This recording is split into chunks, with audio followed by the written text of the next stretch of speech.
Welcome to episode 300. Today, we begin our long-awaited series on Nazis and the occult. To start, we'll meet Madame Blavatsky, learn about her early life and expansive travels. We'll then explore her dive into the spiritual and paranormal world, the founding of the Theosophical Society, and Blavatsky's theory on the 7 root races. How does this all play into the Nazis? Stick around. I'm Mike. I'm Ian. And I'm Dave.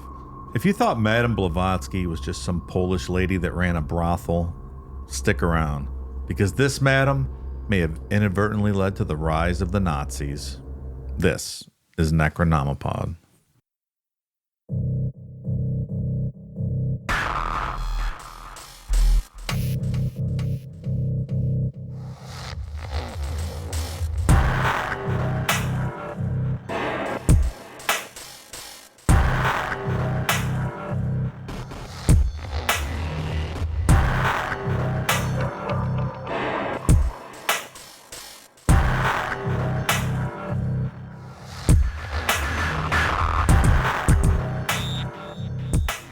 Tell you what, I'm out a shit ton of money.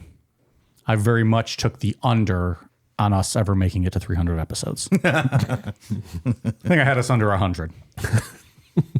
Yeah, I'm sure you did. If you'd have asked me at the start, I would have said, maybe 10 episodes. 300. Here we Doesn't are. seem to be slowing down. No, it doesn't. Picking up steam, some might say. Talk about falling ass backwards into something. What the fuck happened here? What a whirlwind this has become. Yeah. 300 episodes. How about it? And this has been talked about since day one. Literally. Yeah. Bet you didn't know about Nazis and the occult. It feels like every time we talk about this stuff, it always comes back to the Nazis.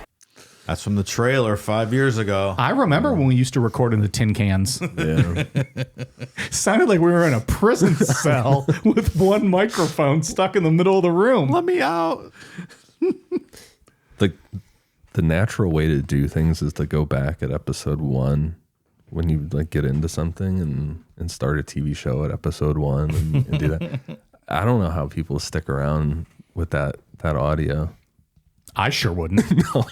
Jeez, like, what is this Because shit? the content's awesome, of course. Well, who cares what it sounds like? I wonder, like, I've not went back and ever listened, but I know, like, listening to, like, I don't know, newscasters or even, like, sports commentators or, like, wrestling commentators. Like, if you listen to, like, Jim Ross from, like, the early 90s, his voice is so much different than in later years. I wonder if, like, our voices have changed. Or has it been too soon? Is 5 years not that much time? Doesn't really sound like it. Yeah. I don't know. Maybe the audio equipment back then also couldn't pick it up accurately. Sure. Smoke was coming out of Ian's laptop. We were putting so much pressure on it with all the talking. It's like, what the fuck's going on? 3 different voices coming at me right now. Some would say we still don't know what the fuck we're doing. Someone be right. I'm one of those people. I mean, yeah. I just kind of edit as I go. The process has changed a couple times throughout the years. We just keep our heads down and we just bust them out and hopefully people listen. Yep. Not much has changed really in 5 years. As far as like, we got a fancy board and some microphones, but that's about it. That's it. Yeah. I don't know. Nothing's really changed. We got more comfortable chairs. We had Declan. He wasn't around at the beginning. Yeah. I wish he wasn't around now. Yeah, we just kind of wound up with him. I don't even know why he's here. I don't remember who brought him in, but we don't pay him, so whatever. His sister's still fucking hot, so that's all right. Everyone's got one redeeming quality, right? That's his. Got a hot ass sister, pal. All right. We got a thorough episode here tonight. Let's dive in, right? Yeah, we originally said this was going to be multiple parts, but Madame Blavatsky's life is so, I don't know, just detailed and nonstop traveling. And she wrote like 12 books. And it seems like the early stuff, you're not even sure how much of it is true. Yeah, and it's like Aleister Crowley, but even more elaborate than Aleister Crowley. Yeah. As far as a backstory, and it's not really relevant to Nazis and the occult. her idea of root races is really it. But I figured we can give a general overview of her life. There's obviously a lot we are going to leave out. It's interesting. But, So your early, I'm sorry, I cut you off. Your early prediction, Ian, is you get Nazis and the Occult done in 4 episodes. Yes. Yeah, Check we're back gonna with do us in 4 weeks. Let's see what happens. Well, I originally wrote this one. I had like 20 pages on it. And I'm like, this is getting too much. Like, we can't write about everything that she did. At that point, you just publish a biography on her. Right. Sell your own fucking book. There's a handful of people that have like dedicated their lives, like scholars and stuff, to figure out her life and write biographies on her. First book from Cool Down Media Press. The biography of Ian's word on Madame Blavatsky. the definitive. The definitive biography. Unauthorized. He puts the blah in Blavatsky. I don't know if that's a good selling point. It might not be. And the Blavatsky, it's got like 4 Z's. It's like you fall asleep. We're great at marketing. New York Times worst seller list. That'd be an accomplishment. I'd put that in news clippings on my wall. Worst selling book of all time. Hang it up here. Yeah, exactly. Lost money. More people returned it than bought it, even though that's not possible.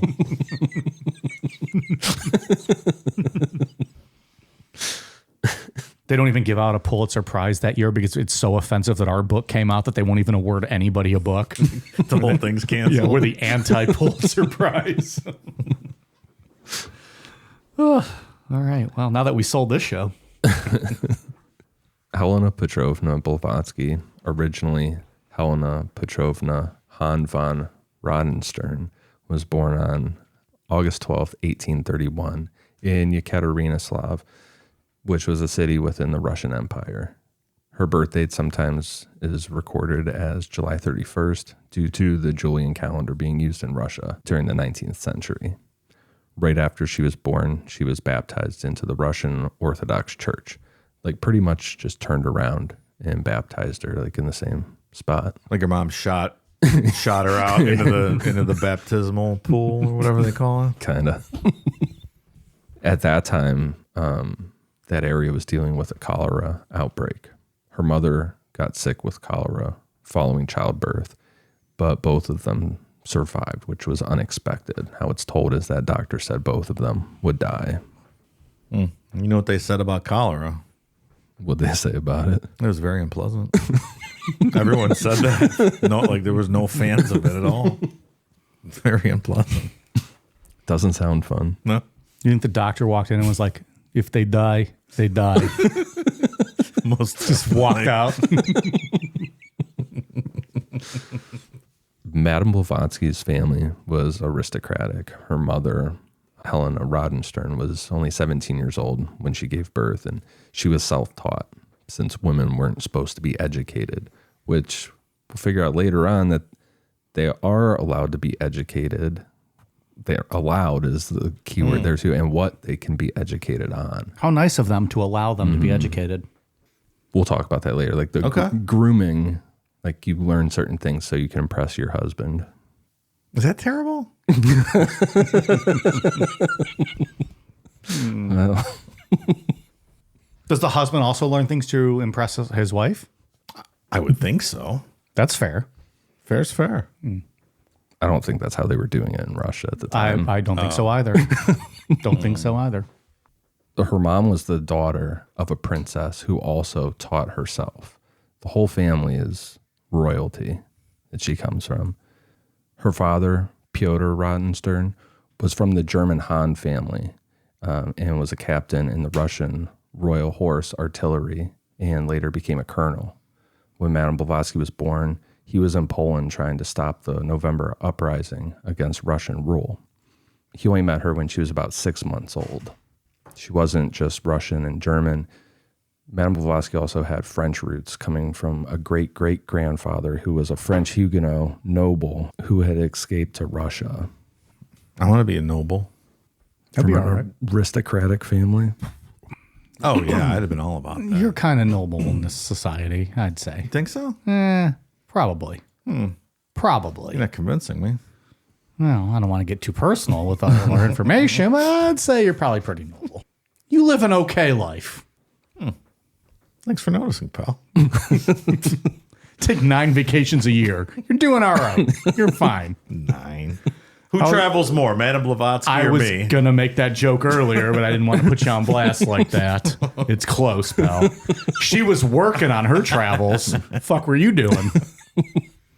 Not that. Look, it's March already. I've been on 1 vacation this year. Surely you just here with these vacation jokes. Weren't you just you were just in Orlando a few weeks ago? Was I?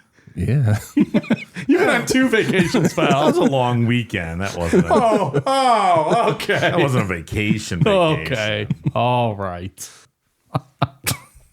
It's only a vacation when you leave the country. Yeah, that's how he counts it. That's how he counts it. I was in the crystal blue waters of the Caribbean last week. It was nice. You look like you got some sun. Yeah, started peeling already. You came back to good, decent weather, though. It's was not great. bad. It was like 50s when I landed. I'm like, it's not usually how it works in February or No. March, but yeah, good stuff. Hoodie and shorts weather, not awful. Not awful at all. Her father's job meant that the family was always on the move, which some biographers say that's why Madame Blavatsky later lived such a nomadic life.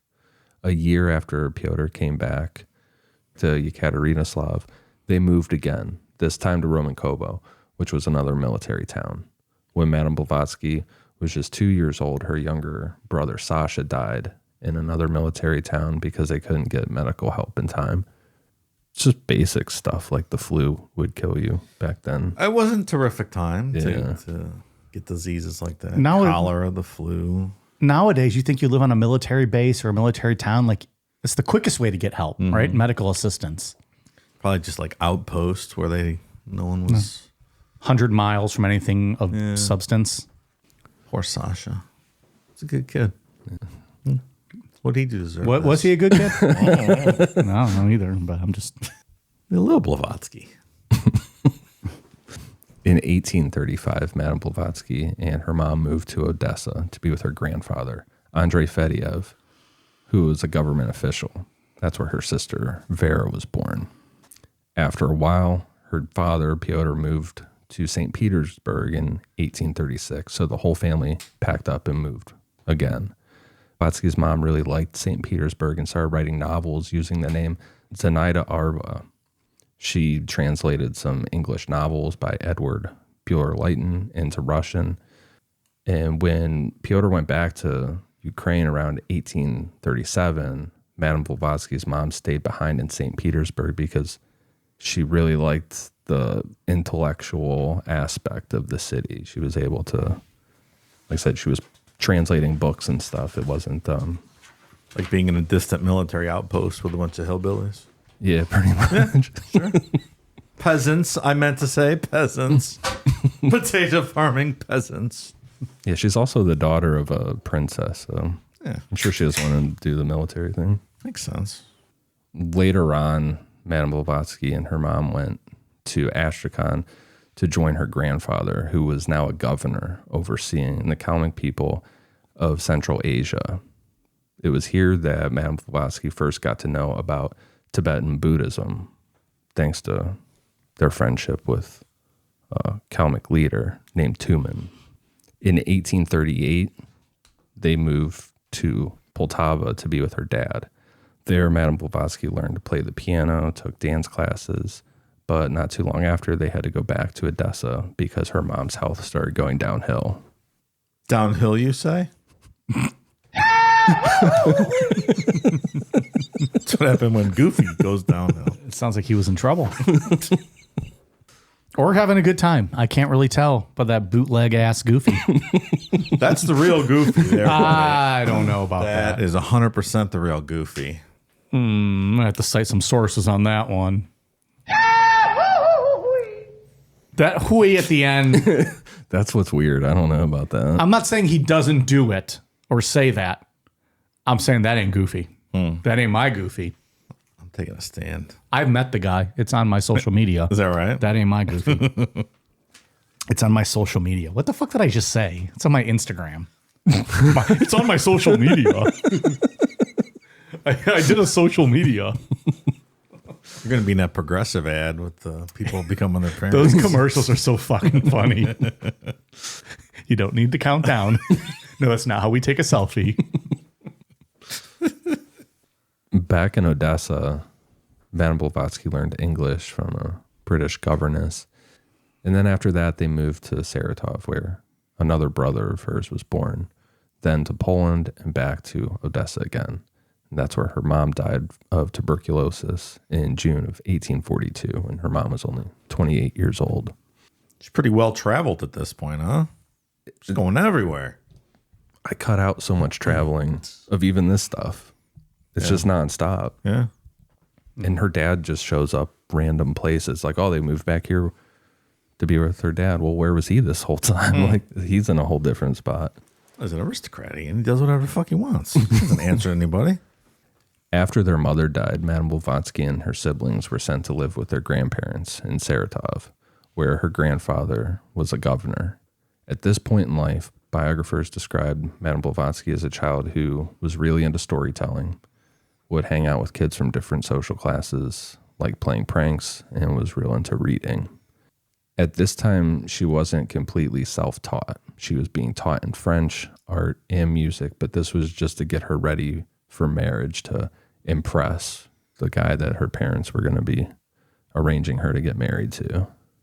When she was at Tumen's Kalmyk summer camp during the holidays, she learned how to ride horses and picked up a bit of Tibetan, which that'll play a big part in a bit.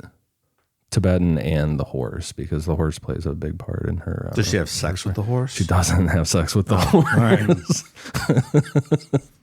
Just making sure they like to do that over in Russia sometimes. Catherine the Great, the Russian leader. So she like to fuck her horse. Is that for real? I don't know. Oh. Some people say yes, some people say no.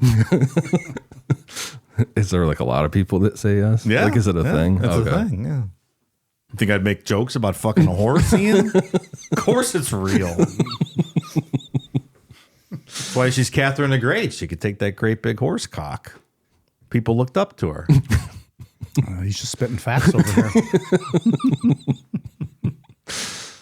At this time, Madame Blavatsky said that she found her great-grandfather, Prince Pavel's library in Saratov. It was full of esoteric books, which sparked her interest in the subject. This great-grandfather was a Freemason and part of the Rite of Strict Observance, and he was rumored to have hung out with people like Count of Saint Germain.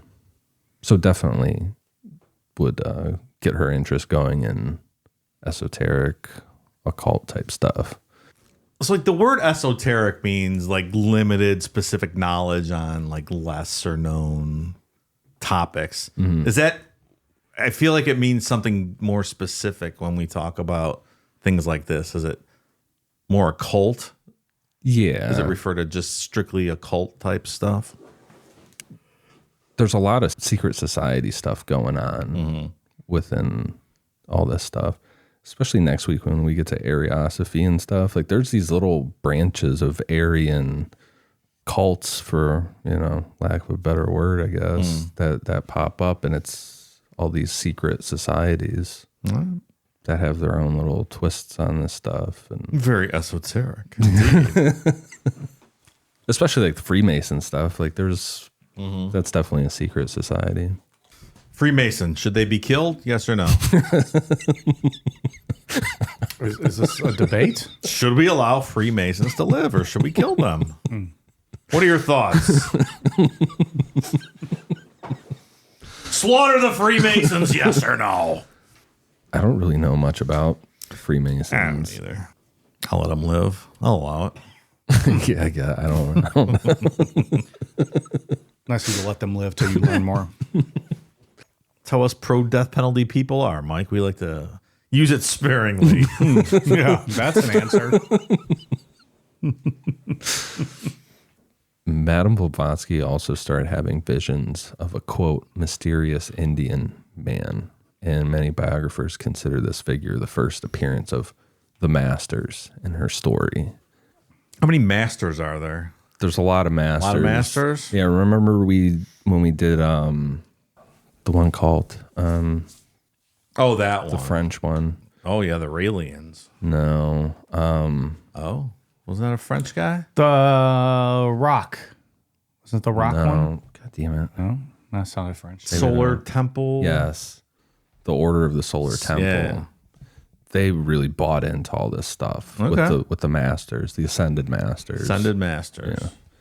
People have put different twists on the Ascended Masters over time. Remember, David Berg was a big fan of the Ascended Masters.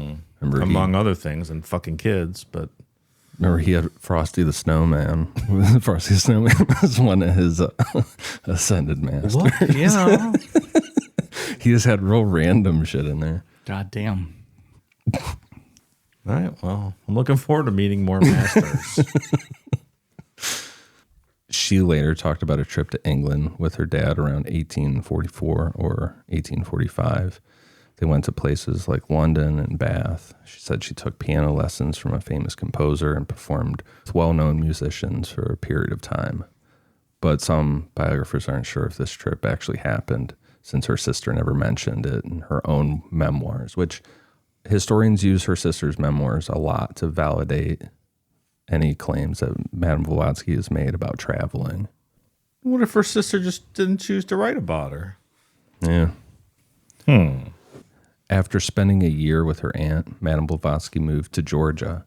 There she became friends with a guy that was real into Freemasonry and other secret society stuff, which further influenced these esoteric interests. Around this time, she also started having paranormal experiences. She was talking about having out-of-body experiences, astral traveling, and seeing more of the, quote, mysterious Indian man. Very ominous. Did she get along well? Did they like her in Georgia? Golly, Madame Blavatsky, what you doing living down here in Georgia? I don't think it was that one. Oh, the country Georgia. I'm sorry. I messed up. I mixed it up there.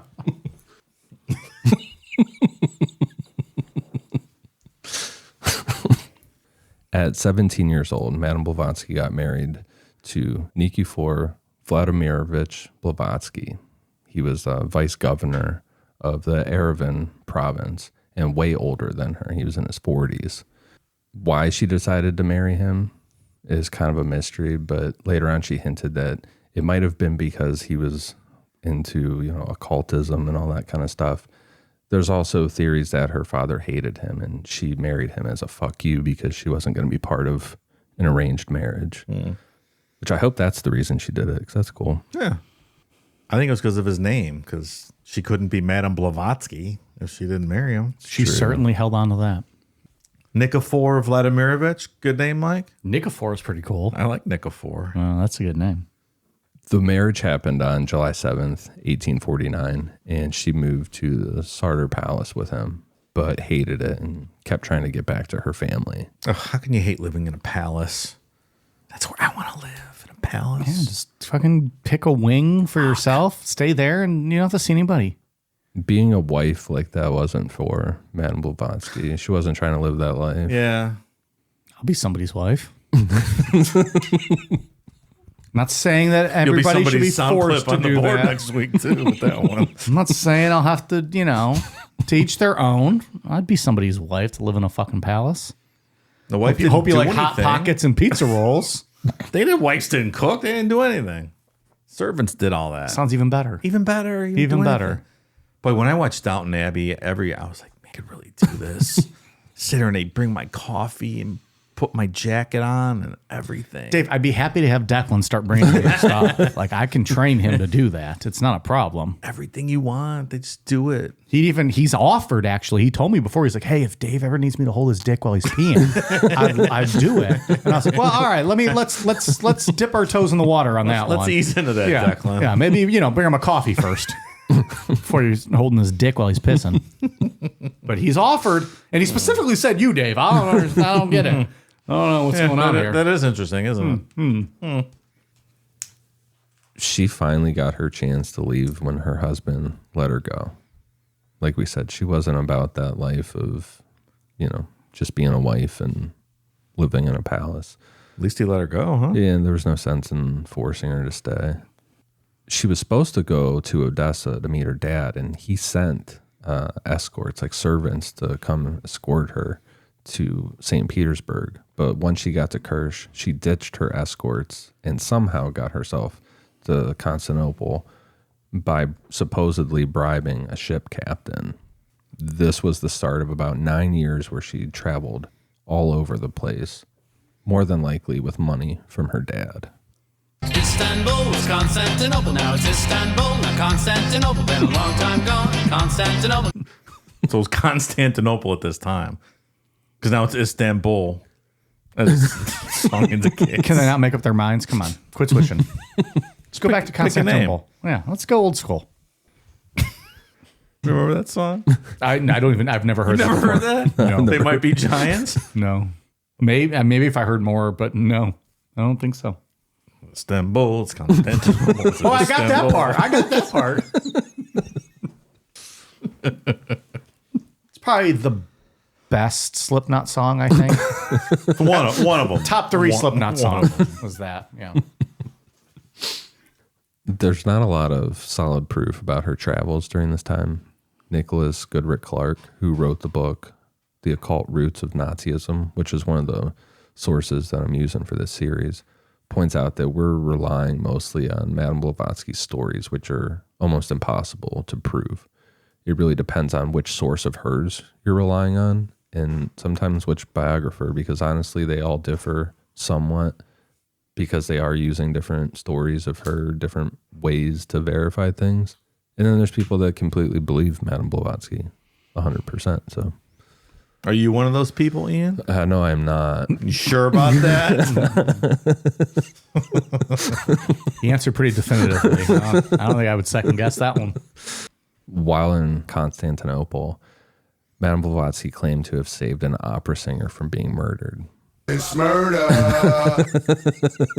Good for her. She also became friends with a countess, and they traveled together to Egypt, Greece, and parts of Eastern Europe. By 1851, she was in Paris and then moved to England. That's where she said that she met the, quote, mysterious Indian from her visions, a man she referred to as Master Moria. He supposedly told her that she had an important mission in Tibet. She told different stories about where they met. Some versions talk about London, others Ramsgate, but all of her stories emphasized the special mission that he told her about in Tibet. All goes back to Tibet. It all goes back to Tibet. Was there a Dalai Lama around at this time in Tibet? Must be, right? That goes way back. What year are we in? 18. That's got to be right. Think so. Like the 1850s. Oh, yeah. When was the first Dalai Lama? That I don't know. Maybe I'll check it. But I know at one point the Insane Clown Posse said, fuck the Dalai Lama. So, Why would they do that? well, Dave, They're such mean jerks. 1391. Dalai yeah, Lama. I think there was one existing at this time then. Goddamn. 1391. Almost older than Dave.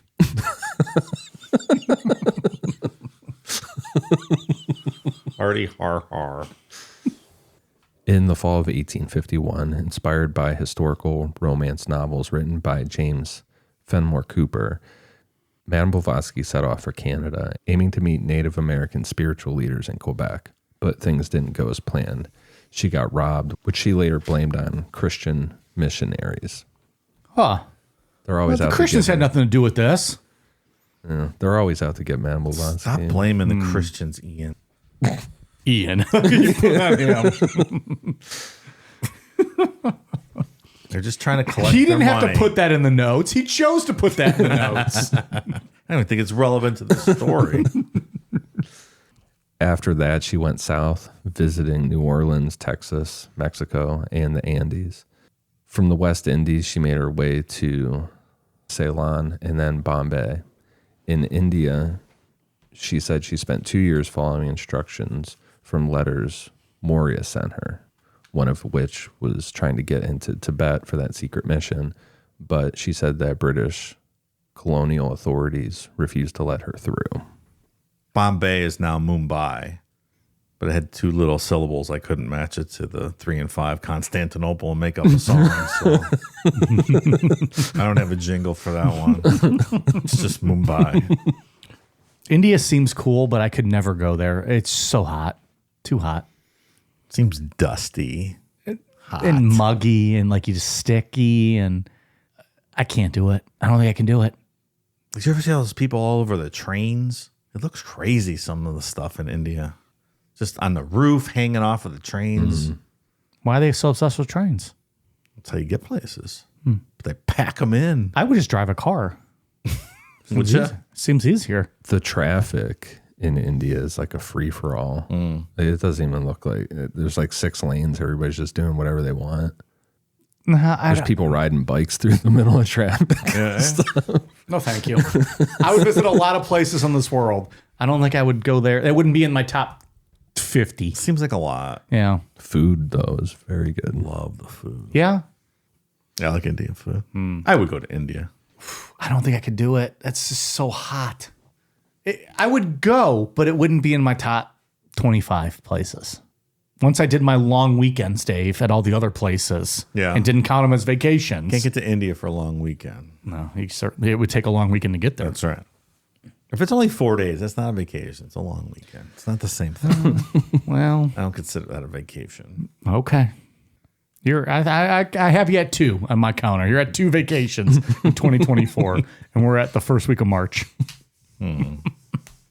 Madame Blavatsky's next big trip was a return to Europe by sea.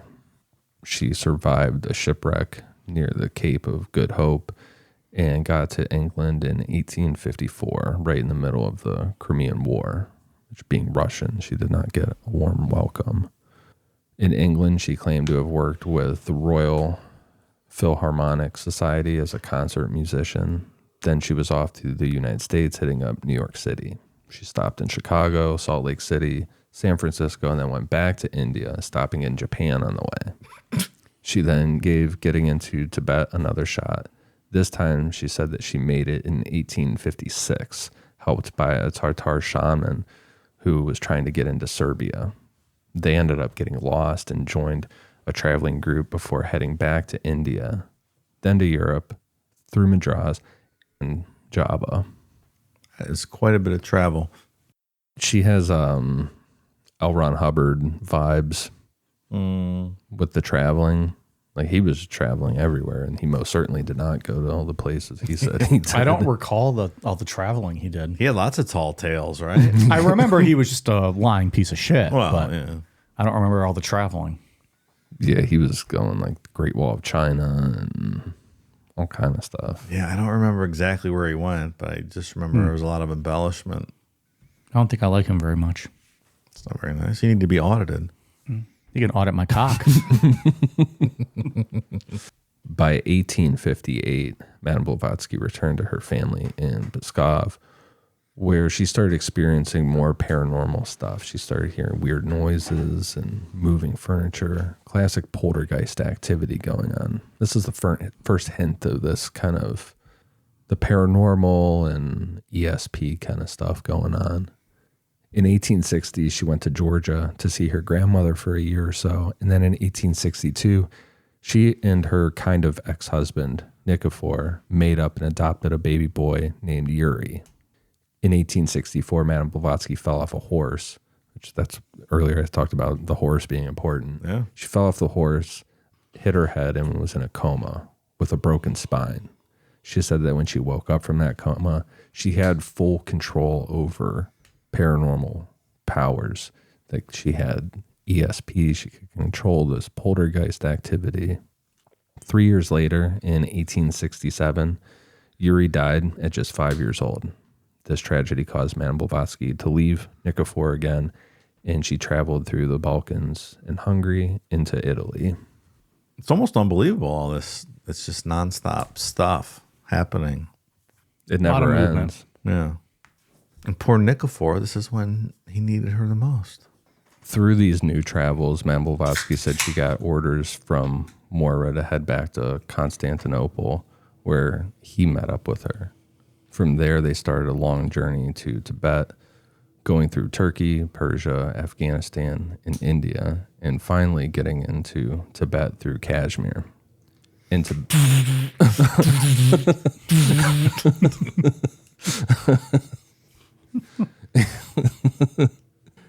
Tibet, she claimed they stayed near a monastery at the house of Moira's friend and colleague, Master Kutumi. So he's a master, not an ascended master, though. Well, He's still here. it's all kind of the same thing. Kutumi, huh? Loose Yeah, interpretations of the term master, Yes. I guess. Yes. Just throwing it at everybody. Can somebody named Kutumi be a master, though? It's a different name for sure. I like it. Kutumi. That's not the worst name. Kutumi. Who, me? Coot. Who, me? Who? Wasn't that the old Beetlejuice? Who, me? Who, me? She said both Moira and Kutumi were from Kashmir, Punjabi families. And according to her, Kutumi was very intelligent and was kind of world traveled, spent time in London, spoke English and French very well.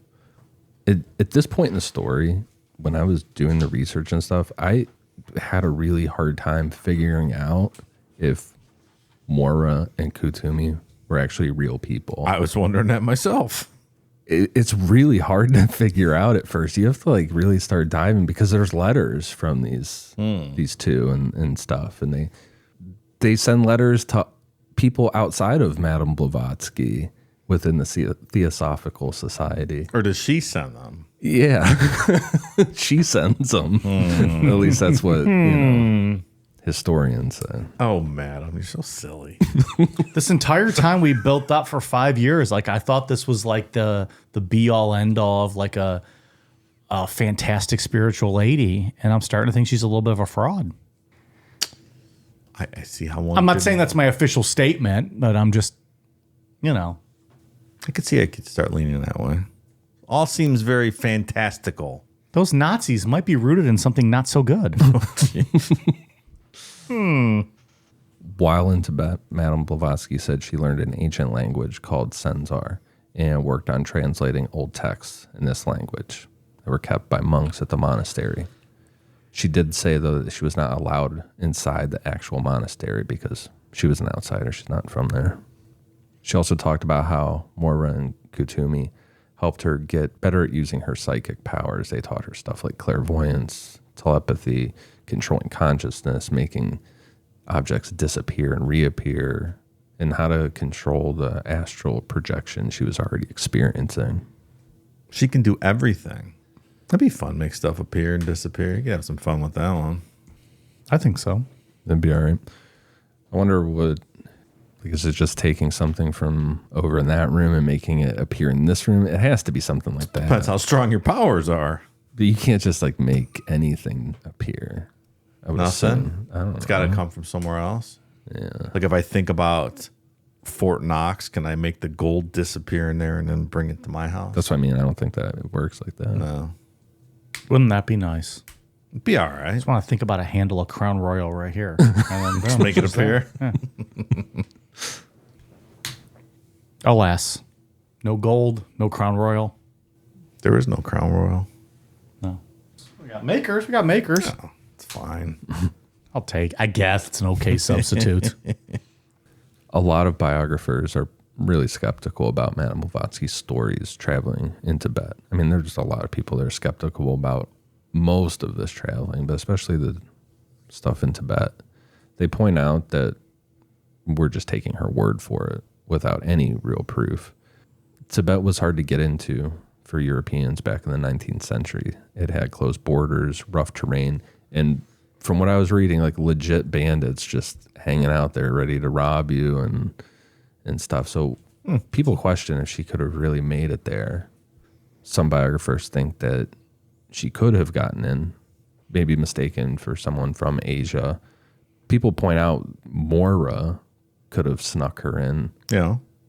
People believe he's real. Well, if she could make it there, she could make it anywhere. Some of her, this part's interesting because some of her descriptions of Tibet were really accurate, which would have been something new for Westerners.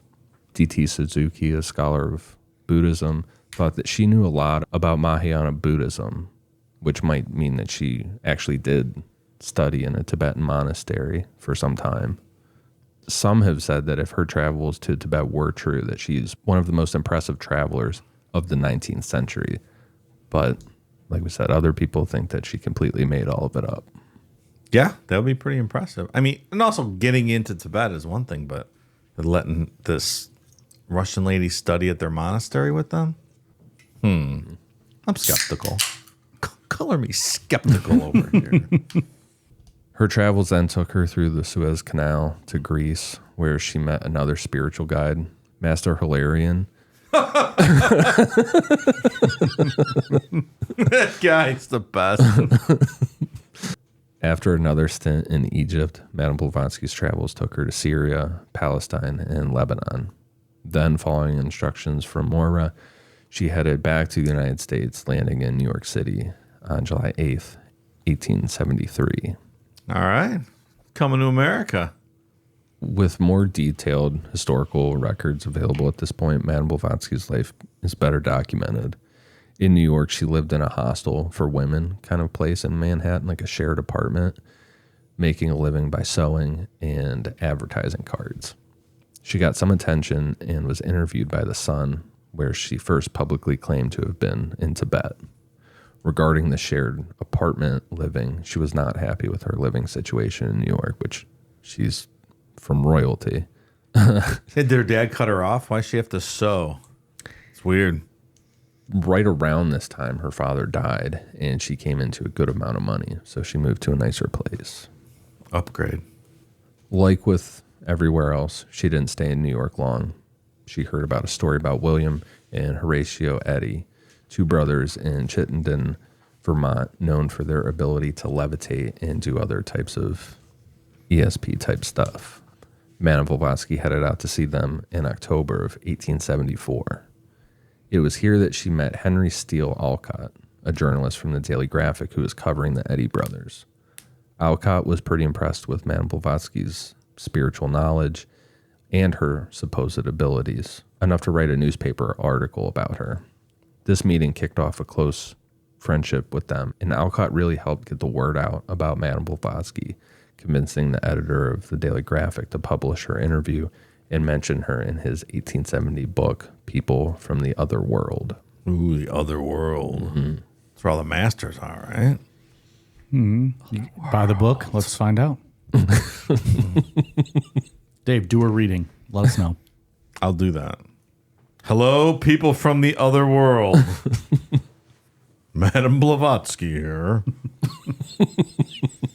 I'd like to talk to you today about this, about that. I'm writing a travel blog. I've been everywhere. I've been to Tibet. I had sex with the Dalai Lama. I've done everything. Well, let's not get ridiculous. She didn't say that yet. Well, she's thinking it. She's been everywhere, though.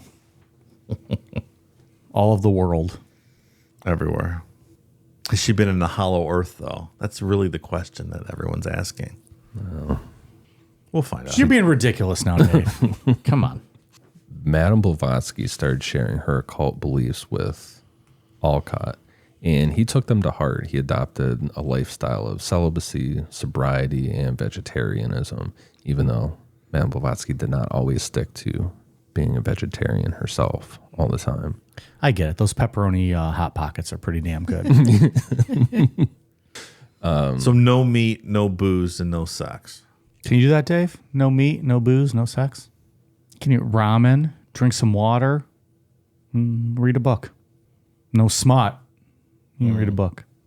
Says no sex, then that means no personal hand relief. I would That's what you're assume taking that as. that's what she would celibacy, mean. self-celibacy. I feel like that's what all these cult people mean and all that stuff. Maybe. I don't know. That's something to consider. It's not good for you. What? Keeping all that all tension? that sperm up in your ball sack. All that sperm up in your ball sack. Rots your brain. You got to get that poison out. It certainly is not. It's unhealthy. I don't recommend that. Something to think about, folks. Maybe she's really dedicated. Her sexuality is kind of debated a lot. when I was like reading through everything about her. Yeah, whether or not she, Like the fuck? yeah, Okay. I don't think she did. I mean, she looked like a troll, right? I don't think people were lining up around the corner to tap Madame Blavatsky. Well, if she had drank and went to a bar, you get drunk enough. Last call comes, you can go home with somebody. Last call Blavatsky. Maybe. I mean, I'm not putting that on. I don't even know what she looks like. I've not seen the lady, but if she looks like a troll, she looks like a troll. Short and stout, right? Yes. Short and stout. Like a Like a teapot. That's right. well, I was thinking fucking Oompa Loompa. I don't know why I was thinking an Oompa Loompa. She has the kindly grandmother vibe. I'd dick down a grandma. The right situation. Could happen. I'm sure it has. Well, I don't ask questions about private lives with that when it comes to that. You don't want to start asking about kids when you're dicking around and cucking. And No. it just gets weird. That's two worlds colliding. Yeah. No, I'm just here to do the sex. It's fair. So Your logic anyways. is undeniable. Yeah, you don't want to get into all that. Have you ever? Oh, I'll answer that question if you want to ask it. I was going to ask if you ever cucked a mom and a daughter. A dual cucking with dad and grandpa. Oh, all at once? No, I have not done that. I have not done that. I'm not sure. I don't know if I feel comfortable doing that one because then I'm outnumbered. And if they got angry, like you got to always watch your back. And you got two angry guys coming at you. The cucking world is so fascinating. You don't want to put yourself in a situation. It's a very emotional situation. You don't want to put yourself in that, and people get upset. Things get a little intense. I get it. You got to make sure you have a safety plan. Very well thought out. That's why I carry a 9mm with me wherever I go. Has a daughter ever partaken in your service and then recommended her mom? Talked about, but never followed through. Got it. Yeah. Again, you got to keep in mind, like, that'll throw off the family dynamic. Like Why? It would now they sit at change. Thanksgiving dinner, and the son-in-law and the father-in-law are looking at each other like, hey, Mike Nowapot has dicked down both of our women. Hey, how's that turkey? Like, is that really what you want to get yourself into? That's up to them, but I just like to caution them on that. That's a good point. Just got to be careful out there, folks. It's supposed to be fun. Mostly for me, because I don't give a fuck. It doesn't seem fun. Being the cock. No, you're fine. Well, if you get off on it, you get off on it. We can have a good time. Yes. If I feel unsafe, I'm just naked with a bulletproof vest on. No big deal. You want to shoot me? Well, you got to aim for my dick or my head. Shoot me in the chest. I'm going to keep pumping away. Dick or my head. But the whole point of it is the cucks are supposed to love it, right? They're supposed to enjoy it. That's why you're there. You're not there against their will. No. They get off on seeing their wife dick down by the second best dick this side of town since Carl Monday. At least you defer to the master. Don't talk about master. Carl Monday's the master. He's ascended. Please. He's not ascended. Excuse me. He's not ascended, but he is. Hey, if Carl Monday ever wants to cuck me, he is welcome to. Like we all bow down to the investigative reporter Carl Monday. Bend the knee. It's a cuckmaster general. Yeah, well, obviously, free reign on that pussy. To spark interest in their ideas, Madame Blavatsky and Occult put out a letter in a spiritualist magazine, The Spiritual Scientist, based out of Boston. They called themselves the Brotherhood of Luxor and shared a bunch of rented apartments in New York City, filling them with taxidermy and pictures of spiritual figures, which was super cool for the time. And this lifestyle was mostly supported by Occult's work as a lawyer. Madame Blavatsky was pretty good at burning through her father's money. Get a job. Stop stuffing your beaver and putting it up on the wall. Get a job. Taxidermy is fucking weird, man. It is really weird. I always like those Facebook posts where people are like trying to like advertise their taxidermy and things, and it looks like something a fucking serial killer made or something. So weird. I don't think I've ever seen that stuff before. Terrifying. Following advice from the masters, they started the Miracle Club in New York City, hosting talks about various occult topics. It was here that they met William Quan Judge, an Irish spiritualist who was into the same kind of stuff. At a Miracle Club meeting on September 7th, 1875, Madame Blavatsky, Alcott, and Judge decided to set up an esoteric organization, and a guy named Charles Sutherland suggested they call it the Theosophical Society. When they first started the society, Alcott was the chairman, Judge was the secretary, and Madame Blavatsky was the corresponding secretary. But she was really the person in charge of this whole thing. All right. It's her baby. That's smart. Give yourself a low-key position and just pull the strings. That's what Declan tried to do. Didn't work for him. Not yet. Yeah, well, we'll see He's how that still happens. trying, pal. Yeah. Well, the first time he holds your dick while you're peeing, let us know. That might be tonight. In 1875, Madame Blavatsky started working on a book to lay out all of her theosophical ideas. Originally, she wanted to call the book The Veil of Isis, but it ended up being published as Isis Unveiled. The main idea behind Madame Blavatsky's theosophy was this idea of an ancient wisdom religion. She believed used to be common all over the world to everybody, and was known to Greek philosopher Plato and ancient Hindu sages. She connected this ancient wisdom to Hermetic philosophy, which says everything in the universe comes from one divine source. Madame Blavatsky thought all world religions started from this original global faith. Is this taken from other stuff? Is this all original? Is it I think she's just blazing pulling her own trail? in some ways, but I think it's a mashup. A lot of these guys are like Elron. Take a little here, take a little there. But she's the original. Yeah. It's the OG. She's the first of all of those type of people. Yeah. OG means original gangsta, by the way. Oh, is that what it meant? Yeah, she's the original gangsta of all of us. Because we don't have time to go into Isis Unveiled and things like that, but in her other bunch of books that she's written, but every type of occult, Western occultism, everything you could possibly think of, if you went back, it would go back to Madame Blavatsky one way or another. Which makes her a very important person then in the history of all these things we discuss. She believed that this religion and esoteric elements of it got lost in Europe because of Christianity, but stuck around in different ways in India and Africa. Madame Blavatsky hoped that bringing back this ancient wisdom religion through the theosophical movement would make it big again, even bigger than established religions. Like it would take back over, essentially. Because it was the best. Yeah. Okay. And she kind of saw herself as the messiah in promoting all of this stuff. This show is sponsored by BetterHelp.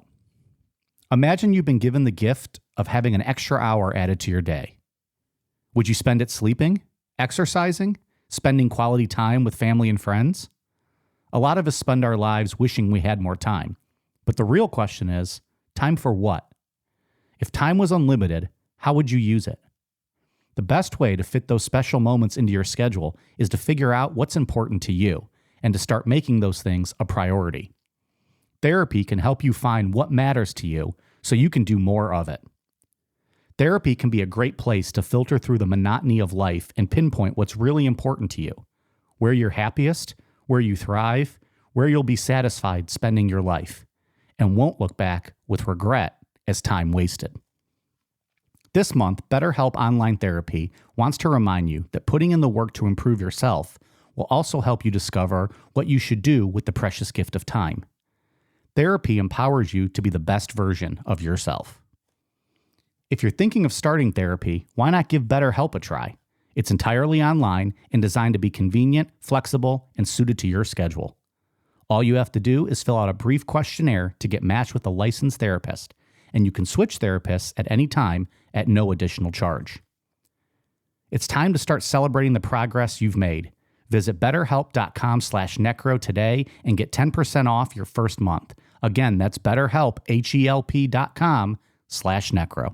The Theosophical Society's philosophy is extremely confusing. Thousands and thousands of pages written on it. But it was built on 3 general goals: to create a core group representing the universal brotherhood of humanity, meaning that it goes beyond race, beliefs, gender, social status, or color. It's a very equal system. What about Creed fan status? Can it go beyond something like that? I think they're still all right. Okay. Something to think about. To push for the study of comparative religion, philosophy, and science, to look for unexplained natural laws and hidden abilities people have. So, all right, seems psychic pretty simple. abilities. Yeah, we can live with that. Even though theosophy had a lot of challenges from Christian missionaries and the British government in India, and they got some negative press from English language newspapers in India, it did become popular with branches popping up all over India. The general public was into it. Eventually, Madame Blavatsky's health started to decline a bit. She was dealing with some kidney issues. Specifically, she had Bright's disease. What's that? It just causes inflammation of your kidneys and stuff. It does not sound very pleasant. You know what they say about Bright's disease? What's that? It's not very pleasant. You just said it. You already knew. Very unpleasant. So she wanted something more comfortable than Bombay. She didn't like the climate, being laid up sick and it's super hot. Yeah, I'm sure. No air conditioning back then. She took up an offer from the Theosophical Society's Madras branch and planned to move there. But in November of 1882, the Theosophical Society got their hands on a estate in Adyar, India, which then became its main base. Madame Blavatsky settled into a few rooms at the estate in December. Not just one, a few rooms. Wow. You can't just have one. Probably pretty small. She's from an aristocratic family. Yeah. No. Those rooms are probably tiny. Each room is probably the size of this house. Takes a few of them. Just a few of them, though. I'm very modest of her. Very modest. She's very spiritual, Mike. Come on. She's going to take all that Low much maintenance. room. She's low maintenance. Oh, yeah. All Really low cult and maintenance. religious leaders are very modest. All of them. It's their hallmark. The whole lot of them. Even though her health wasn't great, she still couldn't just sit still. And in March of 1883, Madame Blavatsky and Occult headed to Marseille, France. While Madame Blavatsky was in Europe, back at the Adyar headquarters, they were dealing with the Column affair. The Columns, Emma, and her husband Alexis were part of Madame Blavatsky's inner circle in Adyar. She had met them in Ceylon, and they were broke and homeless, and she took them in. They were super close, and they knew their way around her private space, like those rooms that she lived in. They were allowed in there. They were, like I said, part of her inner circle. And they say they were clued in onto what the scam was here. They kind of seemed like they were trying to blackmail her a bit with like threatening to go to the press and stuff. And Madame Blavatsky basically said, fuck yourself. So they went to the Christian College magazine of Madras, India. They published it, and it was a big blowback. What for does it her, say? that she's a fraud, That's that it, all huh? of her, her psychic claims, the making things materialize out of thin air, all of it was fake. Just made it all up. So then the Society for Psychical Research obviously did an investigation. We've talked about those guys Yeah. a ton of times. They said that she's absolutely a fraud and that Moira and Kutumi are also fake. Maybe you don't see it as much of a risk if you have like your dad's money to fall back on and you're like, oh, I'm going to go try to just make some more money and I'm really into this. So I'm just going to try to make this my path. Yeah. It's not much of a shot Yeah, it's not a risk. Yeah. What's the worst that can happen? When you said earlier she couldn't sit still, is that because she had hemorrhoids? No, it was because Hemorrhoids are no joke, pal. I mean, I wouldn't know, but I read about it in a book. Just asking questions. I think she just needed to do some more traveling. Oh, man. More metaphorically, she couldn't sit still. Sounds like you. Only one vacation this year, though. Only one. With her health getting worse, in March of 1885, Madame Blavatsky stepped down as the corresponding secretary of the Theosophical Society and left India. By then, the society had really grown, with 121 lodges around the world, 106 of them in India, Burma, and Ceylon. Madame Blavatsky settled in Naples, Italy in April of 1885, where she was getting a small pension from the Theosophical Society, and then she started working on her next book, The Secret Doctrine.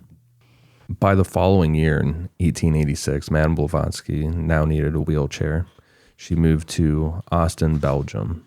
To make some extra money, she started... Sucking cocks? Damn. She started a small ink-making business. That's more legitimate, I guess. And then she... Madame Blowjobski. Just sitting in her chair. She doesn't have to kneel down or anything. Just right there. Just penis height on her sitting in her chair. Penis height. It's a unit of measurement. Penis height. Yeah. How tall is she? About penis height. She eventually moved from Belgium and went to London, and she set up the Blavatsky Lodge, and she began publishing a magazine called Lucifer, which people outside the Theosophical Society didn't love that name. No. It didn't go over well. Hey, did you catch the March edition of Lucifer? Had some That's really a good pretty sweet opinion name. articles in there. I'd buy that magazine. Lucifer. Her magazine aimed to move people away from focusing on the paranormal phenomena, like her making things materialize out of nowhere, because those are easy to, she found that out. Yeah, like she got a lot of blowback from that, the Society of Psychical Research debunking her. So she wanted to move everything to more philosophical aspects of theosophy. It's understandable. I get that. When you get caught, you got to shift gears sometimes. Every good cult leader does. Yeah, yeah. When the scam's up, the scam's up. Got to go a new direction. Go on, take the money and run. That's right. I made that up off the top of my head. Did you? And it's never been written anywhere else in the whole world. You should run with that. And see if you can It's the name of my first book. song. It's the name of my first book. It's about how to fall ass backwards into a successful podcast. Go on, take the money and run. Around the same time that she put out the magazine, Madame Blavatsky had finished writing The Secret Doctrine. It is a massive book, about 1,500 pages long. Hoo-wee. It's secret because no one can finish the fucking book. I bet. She had trouble finding a publisher for such a large book, so she set up her own publishing company, the Theosophical Publishing Company, which published The Secret Doctrine in 2 volumes. The first volume came out in October of 1888, and the second in January of 1889. It's got to be a pretty boring book, right? I don't know, man. It's a lot of rambling, a lot of nonsensical talk. Did you get the Cliff's Notes for it? Peruse it a little bit? I just focused on the whole race issue of it. The cliff notes for it would be the size of a regular novel. Right. Get the 497-page Cliff's Notes version of The Secret Doctrine. A simple breakdown. It's the semi-secret doctrine. Yeah. Can you buy this still? Can you find it? Yeah, you can get it on Amazon. Oh, really? Amazon Prime. I do not think I'll be adding that to my book collection. No? Nah, probably not. Make you look cool, maybe. Yeah, but that's a lot of shelf space for something that I'm not going to ever touch. Yeah. This shelf space is a premium over at the Mike Namapod bookshelf. Is that right? Yeah, You're a learned, educated man. Got to keep room for like Britney Spears, and she might write a follow up. You never know. I retract my previous statement. What if she writes a 15,000-page follow up to that award-winning Pulitzer Prize credible memoir she wrote last year? It was a clusterfuck from beginning to end. My wife borrowed your copy of that book. We were flying somewhere, and she was reading it on the plane, and I looked over a couple times. It's written like a fifth grader who just learned how to read. Yeah, I have no doubt that there was no ghostwriter. It was her writing that whole thing. And if that was a ghostwriter, shame on them. They should not be ever called a writer again. It was rough. It was rough. I like dogs. My dog's name is Spot. Spot is a good boy. Stop. You don't need to read the whole book for people. Spoiler alert. Let them buy it. You don't need to take money out of Brittany's pockets. Sorry, Brittany. Madame Blavatsky described the secret doctrine as her interpretation of the Book of Dzan, a sacred text that she claimed was written in Senzar. That's a language that she claimed to have learned in Tibet. However, most scholars who specialize in Buddhism have looked at the secret doctrine and they think that the Book of Dzan was just something that Madame Blavatsky made up. They're like, no, this doesn't check out. Well, I don't know about this one. Is that language real? I think there's some debate on. She's like, oh, I learned Senzar. And they're like, what? Yeah, the Senzarians, they taught it to me. You probably don't know about them, though. Like we talked about earlier, there's historians that think that she wasn't ever in Tibet at all. So all of this is... All of her travels really are kind of up in the air for the most part, right? Mm-hmm. Not all of them, but the majority. A good amount of them. Yeah. Suspect. Sus, Dave. That's what the kids say now. Sus. It's sus. Just trying to appeal to our younger audience. Well, we need to gain some of the younger crowd. That's what I was doing when I played They Might Be Giants earlier. Istanbul, Constantinople. Is it Istanbul or Constantinople? See? This is an episode for the youths. Istanbul was Constantinople. Now it's Istanbul, not Constantinople. Oh, boy. In The Secret Doctrine, she laid out all of her ideas on how the universe, planets, and humans started. The book also covered her thoughts on the afterlife. It's pretty much like her version of the Bible, I guess you could compare it to. Like, This is the definitive Madame Blavatsky book. It's where it all comes from. Yeah. Okay. In the book... Listen up, Hitler. We got some important stuff for you to learn about. In the book, she introduced the idea that at the very beginning of time, there was a complete void or nothingness. From this emptiness came 7 rays, which were not just different types of energy, but also intelligent beings. These 7 rays, using energy she called Fohat, were responsible for creating the universe. Fohat. I thought that was a typo, and it was the Foghat, the band, 70s band Foghat. Yeah. They It's funny. created all this. I thought the same thing when I read it. I was like, oh, it's like Foghat. Slow ride. Damn it. Now I got to rethink this whole rest of the show now. Until we're talking about Foghat. Even though they came after Foghat's responsible for Nazis. Time is circular, Mike. Pay no attention to the timeline there. In her teaching, she introduced the idea of 7 root races that evolved on Earth, and each of these root races further divided into 7 sub-races. She said that only 5 of these root races have appeared so far, with the 6th root race coming in the 28th century. Oh, that's pretty soon. I'll be there. Looking forward to it. Madame Blavatsky said that the first root race was called the Plarians. The Plarians were totally different from modern humans. They were more like ghostly, kind of ethereal figures and see-through. They first appeared around 150 million years ago, at the time when the Earth was not as solid and concrete as it is today. The Earth was kind of see-through as well, but Really? this is according to Madame Blavatsky. Okay. We're doing a science here today. Are we? You sure about that? The Plarians didn't have bones, organs, hair, or skin like we have. They were shaped kind of like eggs, and they were a bit wobbly. Like Epstein's penis. Over time, they began to get more solid. but they always kept this kind of ghostly, ethereal quality. The way the Polarians reproduced was through fission, which means part of them would split off and grow into a new Polarian, kind of like cell division. So that's how we started. That's the beginning of all of this. Is there any peer-reviewed scientific evidence that would support this claim, or? No, but next How week dare we'll you talk, ask questions like that? we'll talk a lot about German, quote-unquote, scholars that prove this. Really? Supposedly, we'll talk about them next I week. can't wait. It's come from the same educational background as the people we recruited after World War II to help us build bombs. Yes. Well, Oh, they must know what they're talking about. all of a sudden, their stock just went up. We went to the moon. Part 4, we'll talk about going to the moon. Nice. Werner Braun will be brought up again. Nice. Where exactly he got that that knowledge, the energy to shoot a rocket up there. Wow. I'm intrigued. Color me intrigued.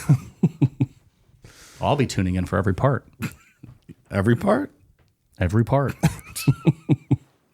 The second root race, known as the Hyperboreans, showed up about 25 to 30 million years back. That would have put them also when the dinosaurs started to appear. So we were coexisting, Interesting. kind of like a Flintstones type deal. Yeah.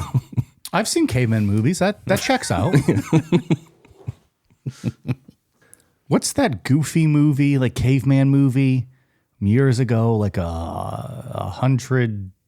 There's a million BC, isn't it? Is that a comedy? No, I don't think so. No. I'll have to look it up. Yeah. Keep talking to you and I'll find it. The Hyperboreans were kind of halfway between being solid and that ghostly see-through. As time went by, they started to get a bit more solid than the Polarians were, but you could still see through them. They changed a lot over time. They slowly developed early versions of bones and organs, and they even started to grow kind of something along the lines of hair and skin. They started out egg-shaped, just like the Polarians were, but over time, they began to look more like what we would recognize as human. Is there any fossil evidence to support these claims that we found, snuggling next to a dinosaur or anything? He's so disrespectful to Madame Blavatsky. Like, just accept it. She's smarter than us. Also, the movie is Caveman with Ringo Starr. Oh, That's that's what you were going such for. a ridiculous. Okay. I said like a goofy comedy. No, I gotcha. Have you seen that one? It's so goofy. But I remember as a kid, I used to love that movie. It's so funny. I remember that. It's That's fun. that is what I think of when I think of cavemen. All right. Ringo fucking Starr. The end. Because didn't they find like a big dinosaur egg and like it cracked open and it was like hard boiled? Like it was just so goofy.